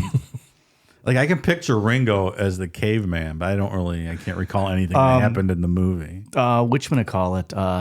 Dennis Quaid is in it too, which I had no idea. What is that, from the 80s? Early 80s? 1981. Yeah. Dennis Quaid, Barbara Bach, Oh, Barbara Bach. Nice. Shelley Long. I remember Shelley Long in it. But yeah, I don't know. That's what I thought of. Thank you, Ringo.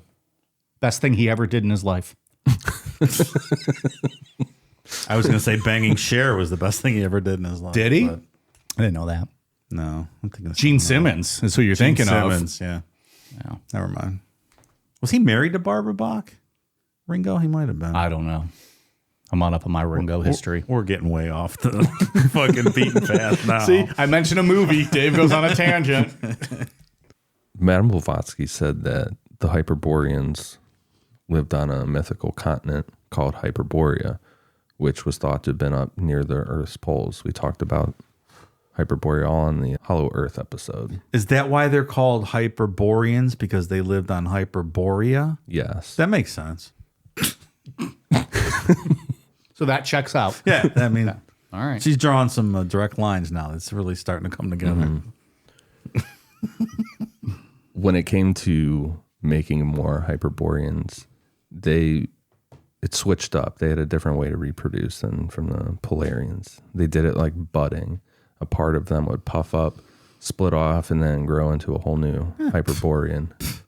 like a queef. Split. Just like that. Like that. Just puffed off. Is that a new Hyperborean, or are you queefing back there? So I hear dinosaurs and I think of Ringo Starr. Dave hears puff and he thinks of queefs. This is what we're learning a lot about ourselves tonight. Hyperborean. As they kept evolving, these little buds or offshoots got more numerous and started acting like seeds or spores, and they would break off and grow into new beings. In terms of their minds, the Hyperboreans weren't like us. They didn't really think things through or have self-awareness. They were more in like a dreamy, kind of instinct-driven state, kind of like kids in terms of their mental development. In the big picture of how humans evolved, according to Madame Blavatsky, the Hyperboreans were super important. They were like a bridge between the first ghostly humans and the more solid ones we later became. They helped us set the stage for what a human could fully be with the full self-awareness and all the smart stuff that we do now. We do lots of smart stuff now. Every once in a while. I wish our society was self-aware. There's a lot of people out there that are not self-aware. That is very true. We haven't fully figured it out. No, No, we even have close. not. No. What did you, the 28th century, that's when the sixth Can't wait. race will come around. Finally. We'll figure it out by then. 700 years. No problem. What's another 700 years? We'll be here in a I flash. feel like I've already lived 300. The third root race, the Lemurians, were around in the late Jurassic period, so still with dinosaurs. Madame Blavatsky said that they lived on Lemuria, a mythical continent that's now lost, that she said is somewhere in the Indian and Pacific Oceans, somewhere out there. It's very specific. So I like that it's conveniently lost, too. yeah, that's gone. Yeah. I've been studying an island out on Lake Erie, but it's been lost, so you guys will never find it. If you don't go to look for it, you won't find it. It's lost, but it's, yeah. Was it nice when you were there? Oh, it was fantastic. It was Yeah. Island Poon Juices is what I named it. And like, it was just, poon grew off trees. Oh. And you just, Pick one.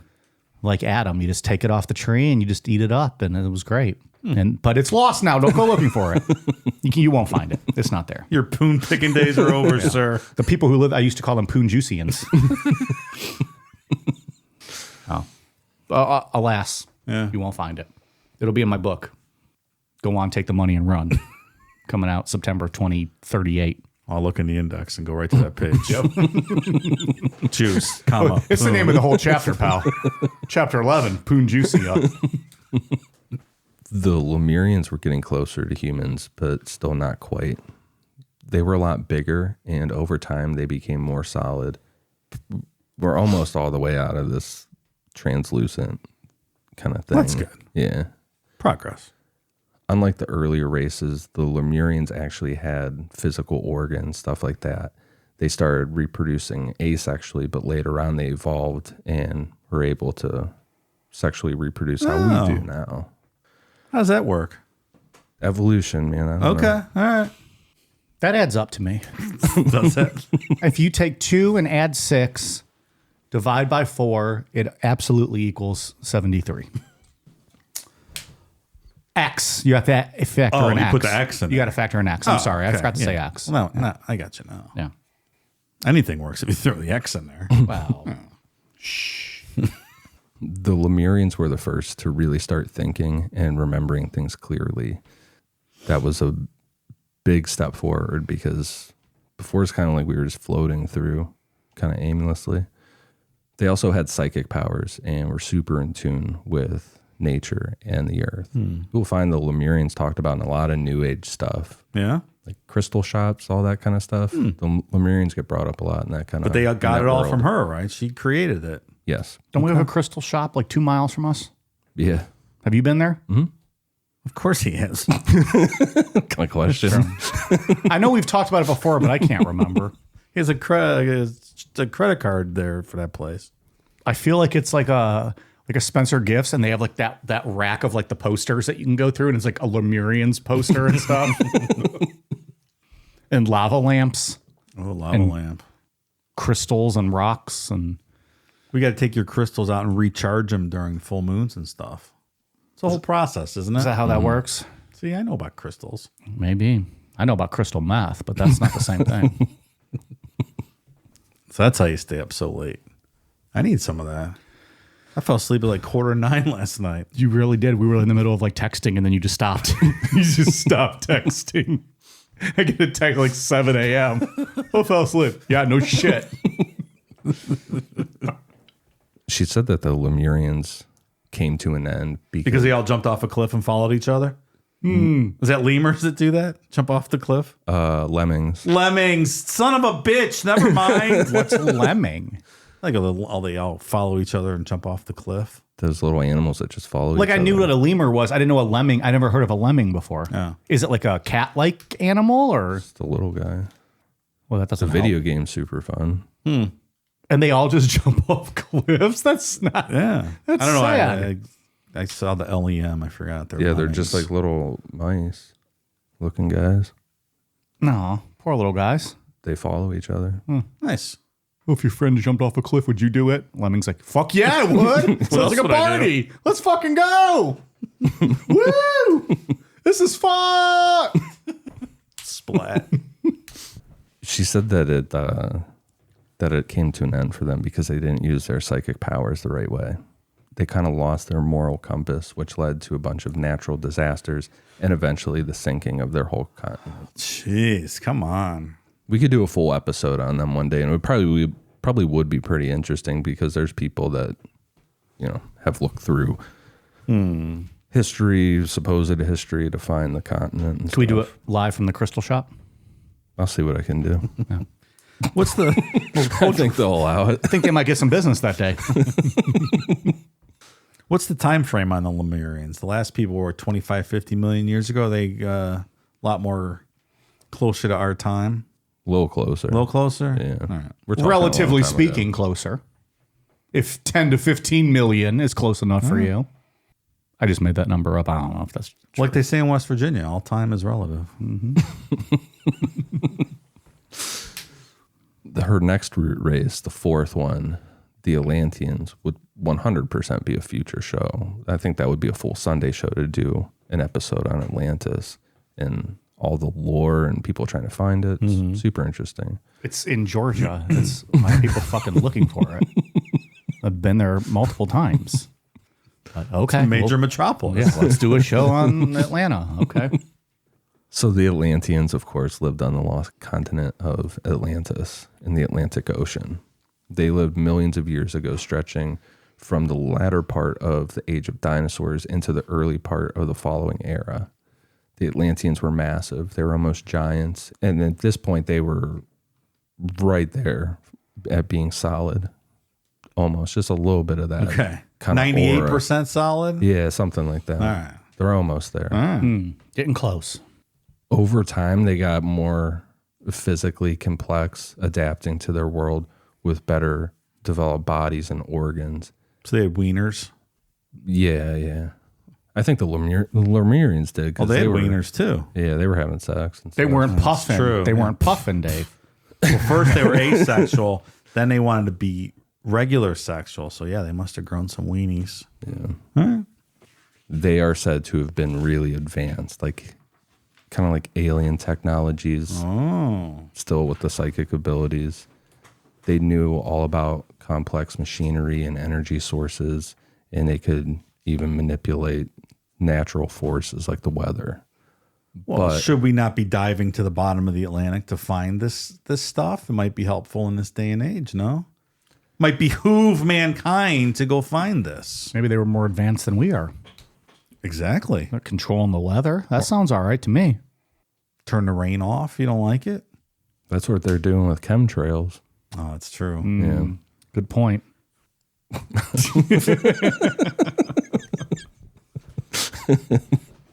Madame Blavatsky said that the Atlanteans got a bit carried away with their powers and focused on material things too much. She said that their lack of spiritualism led to conflicts that resulted in major disasters and eventually the sinking of their whole continent, taking all that fancy technology with them. What a shame. And then we move on to the fifth root race, and the reason why we're even talking about Madame Blavatsky in relation to the Nazis, the Aryans. Oh, the Aryans. Oh, now it makes sense. I get it now. They definitely had Wiener Schnitzel. This is Well, us. that's right all right. This is us right now. Okay. We are currently living in the fifth root race still. All right. That makes me According to Madame Blavatsky. that makes me feel slimy. Well, yeah, that's how things get twisted. I don't like that very much. Hear him out, Mike. Hear him out. Yeah. Oh, it gets better from here. Maybe you didn't learn history the right way, so let's hear it out. That's true. Yeah. Yeah, you can't go like writing a book report on this trying to argue Yeah, right. about it. You know what I mean? Like it's already done and over with. Yeah. It's a lost argument. It's an interesting part of history. That's about it. Yeah. Yeah. That's a very interesting part. According to Madame Blavatsky, humanity is currently on the fifth, or the Aryan root race. They emerged from the Atlanteans, but the timeline is kind of weird and it doesn't really make sense at this point. So, Oh, now it doesn't make sense. This is the part it doesn't make sense. Theosophist Arthur Powell said that when Madame Blavatsky referred to the Aryan root race as being 1 million years old, she meant that the souls which later incarnated as the first Aryans began incarnating in Atlantean bodies 1 million years ago. Duh, I knew that. Arthur E. Powell, defense attorney. You can't take her what she said literally. Another explanation is that nature began the creation of the Aryan race before the final cataclysms of Atlantis, and the Aryan souls inhabited the Atlanteans. I'm pretty sure that L. Ron Hubbard stole a little bit of this for his Thetans, because it sure sounds like the same concept. So we're the souls of Atlanteans.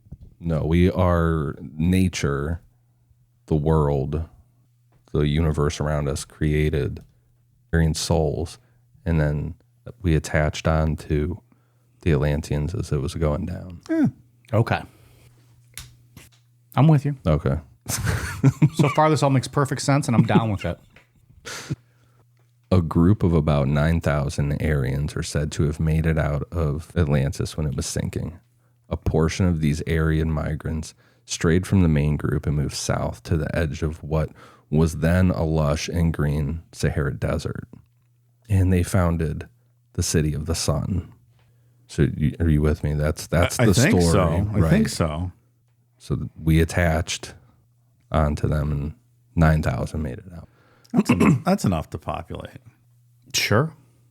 I mean, it makes more sense than the Bible. They only had 2 people, right? Cain and Abel had to fuck their mom to procreate, right? Technically, you could do it. Yeah, it's getting a little weird. Just gets a little ugly. 9,000. I could do some dicking down. Hey, you can spread that family tree out a little bit. Be fun. Give him a good old fashioned wiener in. They could use some wiener in those Aryans. Those newfound Aryans. It's funny. I heard somewhere or another. I heard the term wienering the other day, and it's been in my mind like, oh, that's a good word. Like I'm going to use it. And then today you've been using wiener and weenie, and I was like, see, this is just somehow the stars have aligned. And weenie and wienerin is the new term. It's very serendipitous. We need to do a shirt that says wiener, and it's just in our Necro logo. Wienerin. Best 2 minutes of your life. You probably make that happen real easy. Yeah. So this group split off and created the City of the Sun in the Sahara. The majority continued to an island called the White Island in the middle of what was then an inland sea in the area of the modern day Gobi Desert. And they established the City of the Bridge. The City of the Bridge was built directly below the mythical city of Shambhala, which we also talked about on Hollow Earth. Oh. Three Dog Night had that Shambhala song. I'm on the road to Shambhala. Remember that song? I actually do. Hey, yeah. See, now I'm appealing to the way older folks. From the I do know 70s, that song. see? Who was that again? I think it's Three Dog Night. That's good stuff. That's really good stuff. Madame Blavatsky characterized the Aryans as diverse in appearance, with skin tones ranging from dark brown, almost to black, to red, like a reddish brown, yellow, and even down to a creamy white color. You sure about that? That's not how Adolf classified those Aryans. No, we're going to, those German scholars we're going to talk about next week, they really changed this idea. She made comments about a future where the, quote, higher race would ascend, leading to the disappearance of what she termed as, quote, failures of nature. Certain racial groups that she believed would vanish without a trace as a part of the natural cycle of human evolution, which all of that stuff has to do with the Aryan subraces that she talked about, which it's Hindu people. She says that they migrated to India around 60,000 BC, Arabian moving to Arabia around 40,000 BC, and Persians heading to Persia around 30,000 BC. The Celts migrating to Western Europe beginning around 20,000 BC, and the Mycenaean Greeks considered an offshoot that colonized Southeast Europe. The Teutonic subrace moving to what is now Germany also began around 20,000 BC, with the Slavic people seen as an offshoot of the Teutonic race that colonized Russia and the surrounding areas. None of that is real. Oh, it's not? But Well, those Germans sure didn't like the Slavic people either. They wanted to get rid of them as well. I'm starting to think those German people weren't very tolerant. Not like us. We're very tolerant people on this show.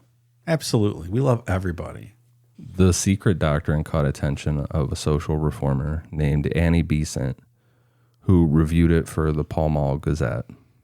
Hello, it's Andy at the Pall Mall Gazette. I'd like to tell you about the secret doctrine. This poor lady, she probably never touched a cigarette in her life. Annie was very influenced by the book, so much so that she found Madame Blavatsky in real life and joined the Theosophical Society. In August of 1890, Madame Blavatsky moved into Annie's house at 19 Avenue Road in St. John's Wood and appointed her as the new head of the Blavatsky Lodge. Welcome to the Blavatsky Lodge, filtered or non-filtered. Her health got worse during the influenza pandemic that swept through Britain in that winter and part of the global flu pandemic of 1889, 1890. She got sick, which ultimately led to her death on the afternoon of May 8th, 1891 at Annie's house. Theosophists celebrate her life every year on May 8th. They call it White Lotus Day. They celebrate her life on the day she died? Mm-hmm. That's unusual. Yeah, maybe. Okay.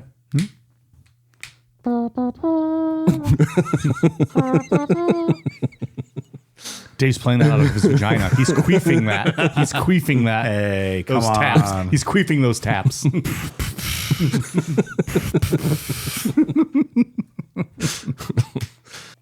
And that's where we'll stop and continue next week. Madame Blavatsky's ideas about the Aryan root race are going to show up in a very different way next week with Ariosophy, which takes us a giant step further to Nazism. However, I think it's worth pointing out that biographers say that Madame Blavatsky herself wouldn't have agreed with the racist and anti-Semitic ideas that Ariosophists and then the Nazi Party promoted. She was extremely ignorant regarding races and cultures, as was pretty much the rest of the world at this time, especially the Western world. But there's no signs that she would have embraced the destruction that was done in the name of an Aryan race. Well, I guess maybe someone ignorant in races shouldn't be creating all of this documentation about races. Yeah, maybe so. Next week, when we get into the Ariosophy and stuff like that. There's like this big boom in when Darwin, when he laid out everything. Yeah. And then everybody's kind of like trying to put their own twist on it. Sure. Like next week we'll talk about social Darwinism, which is not great at all. That's another step forward to Like eugenics and that sort of stuff. Okay. yeah. That has a lot to do with Ariosophy and stuff. There was a big eugenics movement in this country and Germany too, right? Yeah. The whole eugenics epidemic here in the United States had some of the Kennedy effect with Rosemary Kennedy. When they lobotomized her. There was all kinds of things discussed with her. That'll be a show we'll do one day. I'll do that. I'll do a show on her one day. It's very interesting. And then they hid her after the lobotomy. After Joseph Kennedy, the dad of JFK and Bobby, had scheduled for a lobotomy, and she became, just she was full of life and very energetic and like a very happy-go-lucky girl who had intellectual disabilities. Yeah. She essentially became sort of a vegetable after, like just kind of sitting there staring off after the lobotomy. And the Kennedys hid her away because their goal was our family are going to be leaders and we don't need this, in their minds, burden to bring us down. I don't think, I have to go back and look, I don't think JFK ever saw her again in his life. And I believe Bobby Kennedy maybe once during his campaign went to go visit her, but they even were left kind of in the dark about what, it's alleged that they were left in the dark about what happened to her. And Ian, that gets into that whole dark side of Camelot stuff that you get into, like That's that super whole interesting Rosemary thing. And It's crazy. there's rumors that late in life, like I think she died in the 90s, Rosemary. Like she lived in like assisted living the rest of her life. That Rose Kennedy, her mom, came to visit her, and Rosemary like just would want nothing to do with her because she never forgave her for essentially she was pushed out of the family. Yeah. Often, that's the rumors. Sure. I read a book about it, but some of that darker, scandalous stuff, is more hearsay. I'll get more information. We'll do a show on that one day. Yeah, that'd be interesting. So, like, if you had to put a percentage of all of this, what percent would you say is real on all these tales that Madame Blavatsky claims to have, like with the travels and everything else? I think she did a solid amount of traveling, probably. I don't think she did as much as she said she did. Yeah. Do you think in her travels she also learned as much as she says? I think she definitely did learn things. And I mean, obviously she did because at least she was good at just throwing it all together, I guess. I don't know if she really learned anything or not. I don't know. Yeah. It doesn't have the cult, and I know it's not the kind of the point of this story. This doesn't have like the cult charisma aspect of it, like where you're whipping people up into a frenzy and like following your beliefs and, collecting money and this and that. At least we didn't get into any of that. So it's odd. Like, was she just trying to sell books? Was she trying to create a science?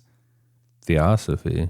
But I mean, that's what was her end goal, like just to create that. And okay, do you think she really believed that what she was selling, or do we think this was just kind of like a money grab? I don't even know if she made money. So I think you could make an argument that she didn't buy into what she was saying, especially with maybe like a power grab type thing. The paranormal stuff, definitely not. I think this kind of stuff, yeah, I think she fully believed this stuff. The races, right? Like her social or the secret doctor and stuff. Okay, It's odd. Like you just pull out of nowhere and convince yourself that this is what happened. Like I'm so smart.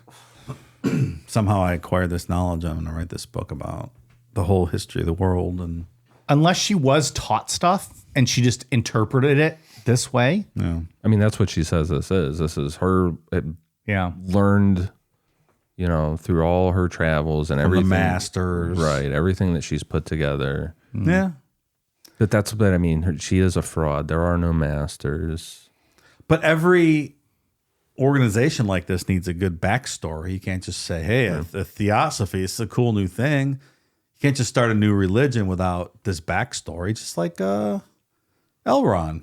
You need a backstory to get people to buy in all this stuff. It feels like that's what this is. This is the backstory. And it all goes back to where we came from, right? Right. How did we get here? Let me take you on a journey. That's the question everyone wants the answer to. I have the answer to that. Come to theosophy.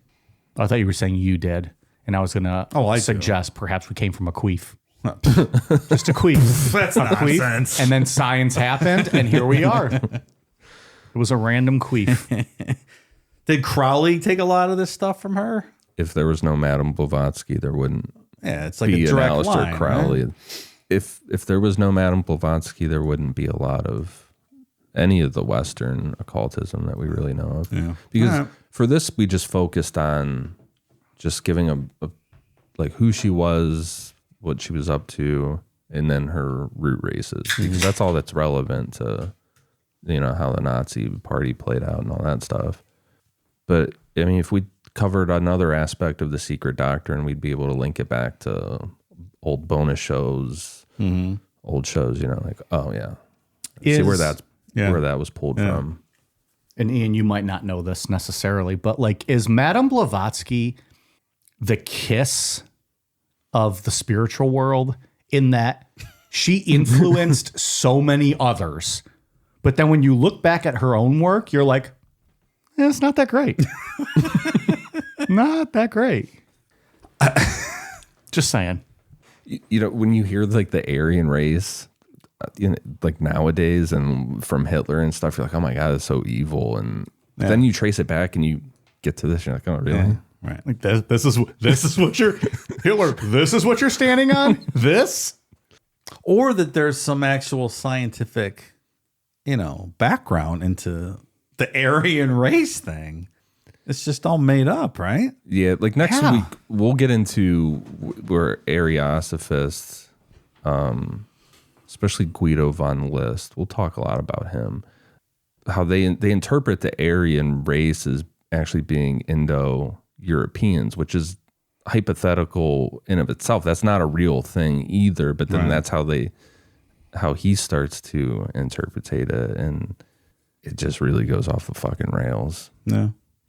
But we'll talk too next week about how Madame Blavatsky, after she had that big blowback from the Society for Psychical Research, she went to Germany for a little bit of time. In her time in Germany, she was just spreading this shit everywhere, and all those guys ate it up. Interesting. All right. That's something. we're off to a bang here. Anything else on Madame Blavatsky specifically before we get into the spread? No. And shit gets turned up to 11? No, I got nothing else on her. I think the seven races thing is very interesting. Obviously, I don't buy into any of it, but I think it's very interesting just to kind of read about what she made up and what she predicts. I can't remember which historian it was, but I was listening to someone talk about her, and he compared it essentially to like she was making up a comic book story, like comparing it to what he said, like now in, modern times, she's just making up a story. Yeah. Really.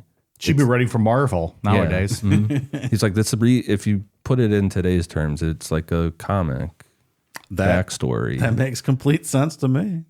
Because she's out there with the Theosophical Society saying that she wants to search the world for people with special psychic abilities and stuff. Like, that's like fucking X-Men. Yeah, right.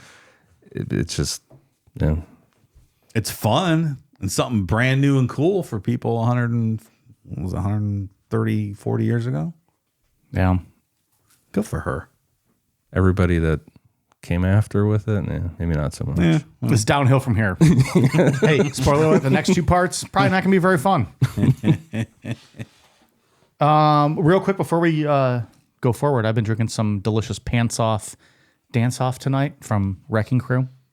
Thank you, Bob. He hooked me up with a crowler before tonight's show. So Yum. yeah, delicious. The Pants Off Dance Off IPA from Wrecking Crew and Medina, Ohio's own from Wrecking Crew Brew Works, and the Stone Cold Steve Austin Broken Skull IPA. My 2 favorite IPAs on this entire planet. Love them. Help me get through the show. Honestly, really, You've done great. That's why I'm here. So, but anyways, thanks, Bob, for that. Dave, what do you got on Patreon? I have a lot of new patrons today. So thank you to new patrons Leanne, Eric Dubé, Nathan Gurrell, Tina Barton, Jonathan Burden, Amy H. 1127, Hoop Stan, Simon Perrock, Albin Lagerblad, Dante the Cheek Buster. Good for you, Dante. I don't know what you mean by that. Brittany Swansboro, Darby Ray, Joe Good, Whitney Loggins, Lauren Timlin, Paige, Kelsey M, River Montana, Bouvin A. Shuvin, Andy Taylor, Booty Hall, That doesn't count. Booty Hall, No. Hull. And fuck you, whoever you are, for even tempting fate. That doesn't count? No, of course it doesn't count. I don't think it should count, period, when they make you say it. Well, That's not how this works. Fuck you, Mr. Hall. Valerie G, Lorena, Hail Satan, Worship Doom, Alston Holland, Buster Muffin Half Jr. is not my son. Paternity test now. Was this an ongoing saga that I wasn't aware of? I think Buster Muffin Half was a patron, and then Buster Muffin Half Jr. joined. I don't know if this is the same Buster Muffin Half Mr. Senior. Muffer Half. All right. We gotta get Maury in here to narrate the test, though. We could do him, or we can do Carl Monday. He'll do an investigatory. yeah. He'll figure it right out. Cece Sugar Lips, Ryan Hernandez, Jesse Lee. There's something wrong here. There sure is. Pleasure Patty Pickles Pimpled Puckered Pooper. It's pretty good, huh? I'm hungry now. Cat the Hat, Brianna LeDuc, Ashley Caruso, Dana Thompson, Kayla A, Stone Graham, Sarge, ZK22, Alex Smells Cells, John S, Colleen Fogarty, Angie Jones, James Taylor, Jay Peters, Andy Safon, Amanda Clark, Big Booty Lover 2013. That used to be my AOL Instant Messenger name. Gentry Conklin, KT, Mandaliz, Jordan Norris, Steve Emge, 50 Clicks, Roland Nolan, T Dizzle, Trey Spencer, Allison, Jen Jenkins, Meggie, Connor Lukey, Stephanie McIntosh, M, Jared Walker, Stephanie Terry, Mosh, it's MO5CH. I think that's Mosh. I think so. Okay. Sure.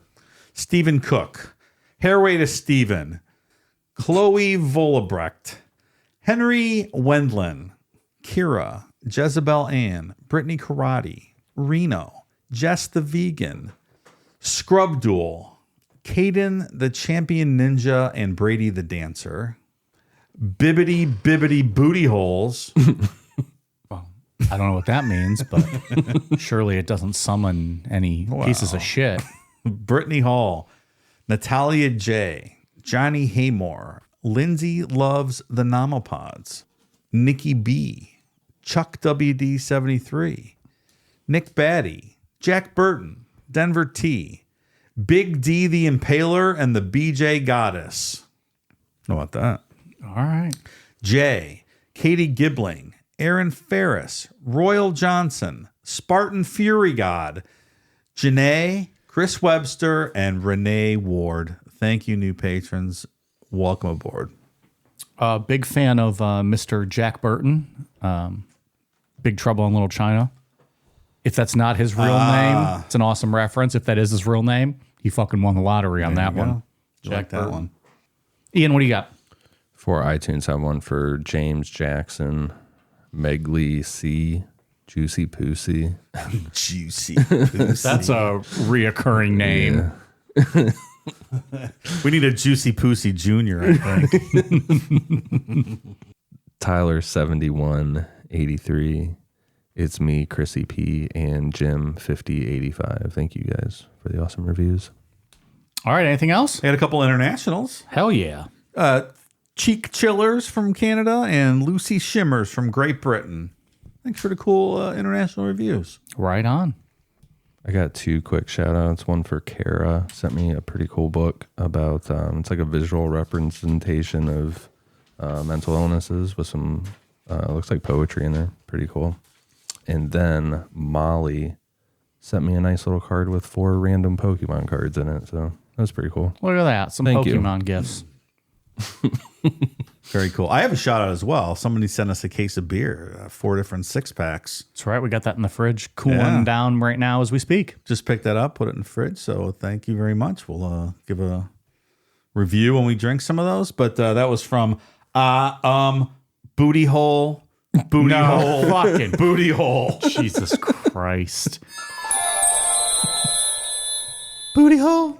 Booty Hole. Booty Hole.